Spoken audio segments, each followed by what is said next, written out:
Hello YouTube. Wow, it's been a while since I've done one of these kind of videos. As you may have seen from the channel, I've been concentrating on my GGBO build, but decided to take a little bit of a break from it because I need to figure out what I'm going to do next. However, episode 4 should be coming soon, so keep your eyes peeled for that one. What I have for you today though is documenting a guitar that I picked up off of Amazon, a Rocktile Rhodes style Flying V. Originally I had planned to do this in kit form because the same company had this guitar as a kit. But unfortunately, when I got the money together, it went out of stock. Luckily though, this one that I found was actually cheaper, but it didn't have a traditional bridge and tailpiece. It had a Floyd Rose. Now, that's literally my only experience with a Floyd Rose. So this was interesting. Yeah, I'll detail that later on. Fortunately though, I can't describe the wood or anything it was made out of because they didn't actually describe it in the listing. But yeah, so this is my first experience with a normal Floyd Rose. So I'm going to switch over to the voiceover and start the slideshow of the early days of this build process. So first thing I did was test fitted EMGs into this guitar and they fit like an absolute dream. As I was going to be refinishing the guitar, I decided to just rough the original finish off, so like the clear coat was taken off, and it made it a lot easier to apply the new primer.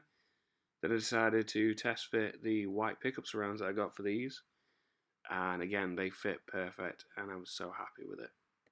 So I bought this guitar in October of 2019 and I was able to do some of the work, like I stripped it all down as I took all the parts off, but trying to organise to do the refinishing with my dad was really hard because obviously I was still in his garage for doing my finishing work because I was living in a flat. Not really the safest environment, and I didn't really have a spot to be able to do it. Like I had a little storage shed at the back, but nothing to what I actually needed to be able to do it. Well, obviously he had a car.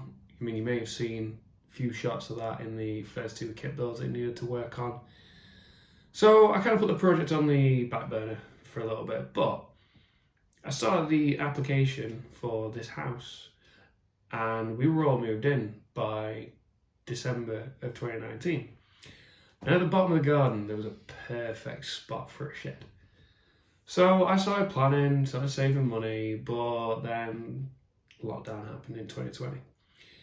This obviously put everything on the back burner, but then all of a sudden, not long after coming out of that one, what do I get? My dad's got me a shed for 50 quid, and it's brilliant. Very bare bones, like, it was a solid frame, like, I saw it in pieces, but then when I saw it all coming together, it was great. It was solid, like, way better than anything I could have bought at the time. And we got all up. Now, it wasn't perfect. There were leaks. I've mentioned that a few times on this channel. You've seen where my leaks are. It's not fun. Even now, it still happens. But the thing is, you've got to put money into a workshop. So I managed to get it for that cheap. So I knew it wasn't going to be perfect. And this was actually the first full paint job that I managed to do in there. Yeah, watching my footage back, I completely forgot that I was working on SPH2 at the same time. This wasn't before that one. I'd done the other couple of bits, like test painting the neck for SPH2 Mark 1. Keep saying Mark 1 because I know I'm going to rebuild that one day. And yeah, it's alright. I now have my notes on my MacBook down here, so if instead of me looking up here anymore, I won't be looking down. Yeah, so the project itself, that's it. It had sat there for almost a year doing nothing. So now that the shed was built, I mean, I could finally get the refinishing done. Pointing out though, the shed was an absolute state. Pretty sure at this point I had like a load of stuff, like a load of subflooring, and you'll see it in the slideshow. It was a mess, but it was awesome. So skip the stages of the primer being applied and the white spray paint being applied. They are a matte finish, but I decided to just go straight in and show you the blood splatter effect. I was really proud of this one. Like, adding all the different effects in, I used a toothbrush, and eventually I just used my hand for most of it. So this is how it was before I added the clear coat. And after it cured, I added a matte clear coat to it, which worked really well. Like, the actual acrylic paint, you can still feel it while you're playing, where it doesn't affect anything and it doesn't actually take anything away, and it protects the finish too. This is probably my favourite bit, is the back of the guitar. You will notice that I drew myself a little battery box for me to route out as well. So originally I was toying with the idea of doing white EMGs to tie into the blood splatter effect that you've seen. At first I was worried about this, but I actually researched it online, and EMG themselves said, yeah, as long as it's acrylic paint, it won't affect the tone of the guitar. Now, I have seen people adding stuff to EMG pickups, so I knew it was possible. But all of the ones that I could that I could get hold of, were ones I already had. So I've got 8185, 8160, and I've got another set that I've not talked about on video yet, so I'm not going to ruin that one. So I wanted to do something different, and one of the sets that really stuck out for me, I watched a video on EMG's YouTube channel of them installing the Gary Holt's signature EMG set into an ESP Eclipse. I was hooked on those just by the colour alone. And it turns out it has an 89R in the neck. Now, unlike your traditional split coil pickups, where you are just cutting off one of the coils, the 89R is insane. It literally has another pickup built into it. I will try and get an image up on this part of the screen to show you what I'm talking about. So that really drew me towards it. I mean, it had the 81, but it was in red. Really cool. But my biggest problem was trying to find them that they weren't stupidly expensive. Obviously, I've always had the same issue with buying stuff from out of the UK. Cost me a lot in shipping and custom fees. So they were going between 250 and £300, which is a major investment. I mean, I knew I was going to fall in love with them anyway. I'd already heard how they sounded, like I'd watched a lot of Gary Holt playing them and stuff like that. But obviously, it's a major investment. So I bided my time, I kept looking, and eventually I did find a set of them on Amazon. And they went just under £200, I think it was. Now, that is still quite a significant investment. But it was the cheapest I was going to find them. It was through a source that I knew I wouldn't have to pay the customs fees on, because I've done that before. Because Amazon are really good. Like, I've had one issue with them the entire time. And so I just jumped at the chance to get them. Boy, was I glad I did. Here we have it, fully inbuilt. So we have 60-line Grovers and Allen key holder for the tremolo. This is definitely my favourite part of the guitar, is the neck. The neck plate, I just replaced the plate itself and kept the original screws for a black one. And obviously, with it being EMGs, I had to put the EMG sticker on it. Now, that battery cover isn't perfect. It's the first one I've ever routed. I knew it wasn't going to be, but it still fits really well. And I turn the guitar over, and here's the front of the guitar. That blood splatter effect really works. The only thing that annoyed me is having to keep that original nut, but I moved on from that. The inlay stickers are really cool. They're just little red skull and crossbone ones. And here we have a few shots of the 89R and the 81 in red, which, if you'll agree, looks really cool with this guitar. Do still have the original tremolo screws, but there wasn't much I could really do about it. And in a second, you're going to get a photo of the entire guitar from the front, which it all just ties in really well. And I couldn't be more proud of this guitar. So why did I decide to take this guitar apart? There was a major issue that I noticed, which I make a joke about this a couple of times, but this is the first normal Floyd Rose, because I don't think it ain't normal, that I've had to work with. So, as it was a cheaper licensed by Floyd, so it's not a genuine Floyd Rose, which you know that one's genuine. Like, it has all the symbols and everything on it, and they own that one.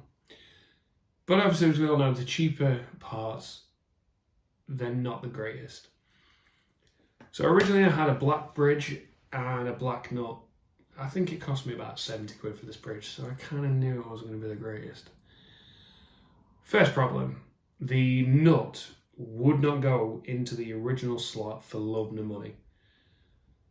So I thought, right, great, cool, brilliant. So what I did was I left the chrome one on, and which was fine. Like, I thought, all right, fair enough, I'll live.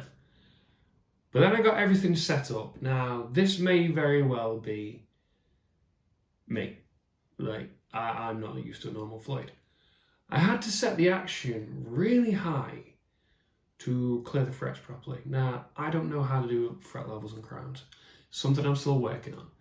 But I do have a fret rocker, and I checked every single fret, and they weren't that drastic of a difference. Like, there was some areas that definitely need a touch up, and especially after playing it, definitely needs a touch up. But it wasn't that high to cause these issues. So, but I set it up, and it sounded great. I really enjoyed playing it. Like, the neck shape, like the neck on it was really nice, easy to play. The locking nut, really helpful because I played it in drop C. So it's a Randy Rhodes Flying V. First thing I played on it was Bullet from a Valentine. You kind of have to. But then after a while, I looked at it and I could see that the bridge pins were bending. So, sorry, they were like, obviously they're supposed to be straight.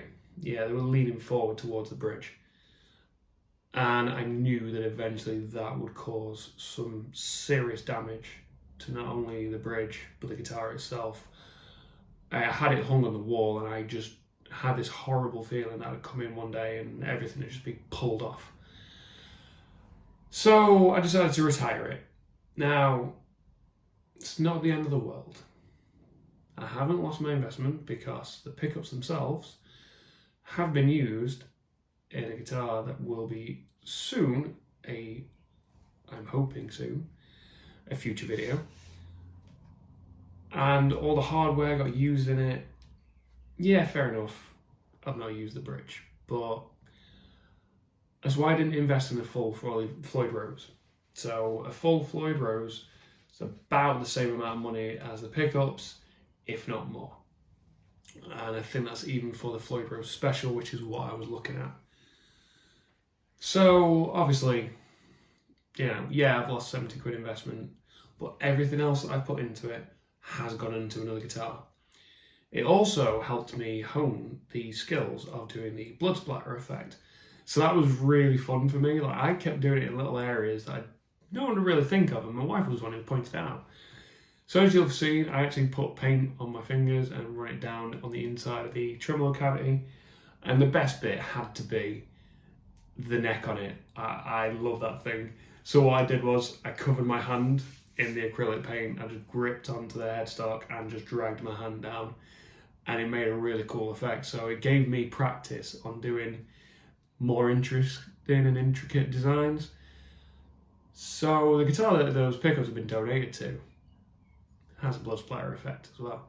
Now, you may have seen it in a few of my videos, and if you followed my social media from the get-go, you'll have seen it, but I need to give it a full video to do it justice. So hopefully, as I say, that video should be coming soon.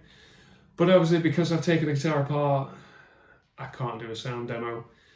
So unfortunately, you can't hear how that one sounds, but you will be able to hear the pickups in a different guitar. So hopefully that will be coming soon. Well, there you have it. That's the story of my Rocktile Randy Rhodes Flying V. I'm toying with the idea of rebuilding this. Now, I currently own 3 Flying V guitars, 2 of which I never thought I would own. They were given to me, and I'm really grateful and lucky to have them. But obviously this means I may not rebuild it. Now, if I do, I'm definitely going to do it with a tuner mic, because that's just my go-to. It's a lot easier for me to work with. But I'm thinking maybe a bit more vintage rather than the modern style. I don't know. It's still in the pipeline, so I'm not 100% sure what I'm doing.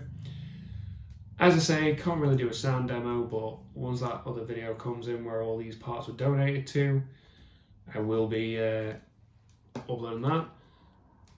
I was about to do my little outro bit there, but you may have caught a glimpse in the background, right about here. There we go. I do still have this guitar. Now, this is completely out of the blue. I didn't even think to do this. Let me just...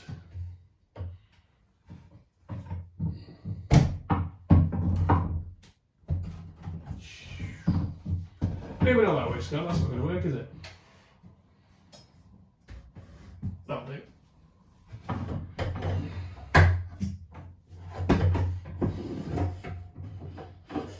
There we go. Yeah, I failed a few times there getting it out, but I forgot about those shells for a split second there. So, this guitar will always be with me because, I mean, just look at this. How can I get rid of something this cool?